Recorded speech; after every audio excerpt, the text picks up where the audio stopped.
चौथा क्वेश्चन देखेंगे song of my self का, कि लिखा हुआ कि what is the theme, what is theme of song of my self, यानी कि सॉन्ग ऑफ माई सेल्फ का थीम क्या है, यानी कि विषय वस्तु क्या है। तो यहाँ पर कह रहा है कि the theme of song of my self, यानी कि सॉन्ग ऑफ माई सेल्फ का थीम मतलब विषय वस्तु है इज वननेस। क्या है? वननेस मतलब होता है एकता। वननेस मीन्स क्या होता है? एकता। यानी कि सॉन्ग ऑफ माई सेल्फ का जो थीम है क्या है? वननेस, एकता का है। क्या है? एकता का है। इन इनवर्स, इनवर्स मीन्स होता है विश्व में। तो हम ऐसे कह देंगे कि सॉन्ग ऑफ माई सेल्फ, यानी कि सॉन्ग ऑफ माई सेल्फ का जो थीम है वो क्या है? विश्व में एकता का है। इज मतलब है। अब यहाँ पर कह रहा है कि इट गिव्स, यह देता है। क्या देता है? यह देता है। क्या चीज? जो सॉन्ग ऑफ माई सेल्फ है, यह क्या देता है? इट गिव्स देता है द सेम मैसेज, मतलब सेम मैसेज देता है। क्या देता है? सेम मैसेज दैट की ऑल ह्यूमन बींग्स, क्या कर रहा है? ऑल ह्यूमन बींग्स मतलब ऑल मतलब होता है सभी, ह्यूमन बींग्स होता है मानव जाति यानी मानव, आर वन सभी मानव क्या है? एक है। यानी कि कह रहा है कि सॉन्ग ऑफ माई सेल्फ जो थीम है वो कह रहा है कि यूनिवर्स में क्या है? हम मानव जाति का है, एक है। और ये सेम मैसेज देता है कि हम लोग क्या है? सेम है। क्या चीज? In all human beings are one. और क्या है? सब हम मानव एक है। यानी कोई डिफरेंट जाति पात में नहीं होना चाहिए, नहीं कोई धर्म मजहब को लेकर लड़ाई होना चाहिए, नहीं काले और गोरे में कोई भेदभाव होना चाहिए। ये सारे सब इसका थीम है, किसका? सॉन्ग ऑफ माई सेल्फ का। और कह रहा है कि एंड मतलब और, ईच मतलब प्रत्येक, इज पार्ट ऑफ नेचर, यानी कि प्रत्येक क्या है? नेचर का भाग है। मतलब ईच मतलब प्रत्येक, a part of nature, part means होता है भाग, ऑफ मीन्स होता है काके की, नेचर मतलब होता है प्रकृति। यानी कि इधर से पढ़ेंगे प्रकृति का भाग, यानी कि प्रत्येक प्रकृति का भाग है।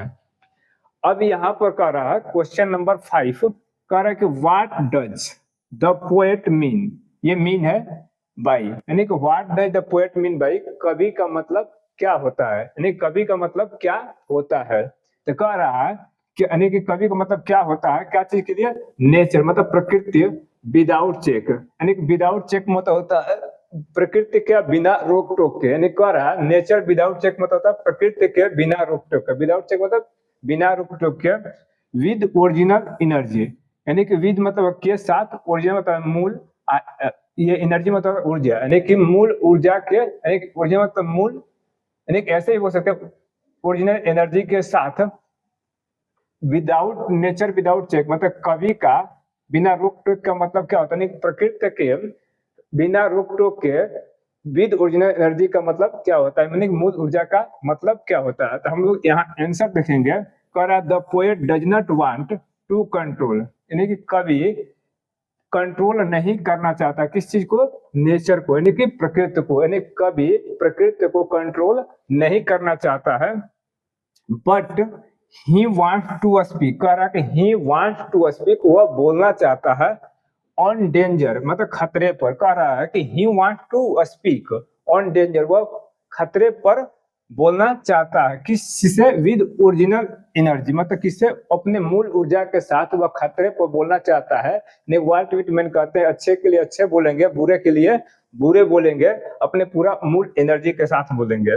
कह रहा है फिर क्वेश्चन नंबर 6 कि what does he hopes to do, यानी व्हाट डज ही होप्स, वह क्या आशा करते हैं? टू डू मीन्स करने के लिए, टू डू मीन्स करने के लिए। व्हाट डज ही होप्स, वह क्या आशा करते हैं, वह क्या आशा करते हैं टू डू करने के लिए। व्हाट विटमैन क्या आशा करते हैं करने के लिए। तो व्हाट विटमैन करना चाहते हैं, मतलब वो व्हाट विटमैन के लिए आया है। ही होप्स वो आशा करते हैं, टू डू करने के लिए, द वर्क यानी काम करने का वो आशा करते हैं, कहते हैं काम करने के लिए। जो सॉन्ग ऑफ माई सेल्फ में वो कहते हैं कि मैं भी गाता हूँ, तुम भी गाओ, और लिखने के लिए जितने भी अपने लाइफ में काम करना चाहते हैं वो टोटल काम करना चाहते हैं।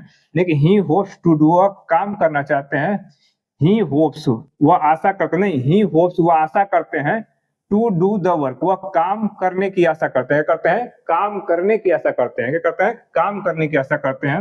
विच मतलब जो, ही वांट्स टू कंटिन्यू जो वह कंटिन्यू रखना चाहते हैं। विच ही वांट्स टू कंटिन्यू जो कंटिन्यू रखना चाहते हैं, जारी रखते हैं, टिल डेथ यानी मरते दम तक। यानी कि इनका मतलब कहने का है कि what does he hopes to do, यानी कि वह क्या आशा करते हैं करने के लिए, तो यहाँ कह रहा है कि ही होप्स, वो आशा करते हैं टू डू द वर्क, काम करने के लिए आशा करते हैं, क्या करने के लिए, जो भी वो अपने जीवन में है वो काम करने के लिए आशा करते हैं, विच मतलब जो ही वांट्स टू कंटिन्यू, वो कंटिन्यू रखना चाहते हैं, जारी रखना चाहते हैं, लेकिन मरते दम तक कह रहे हैं हम उस काम को करते रहेंगे।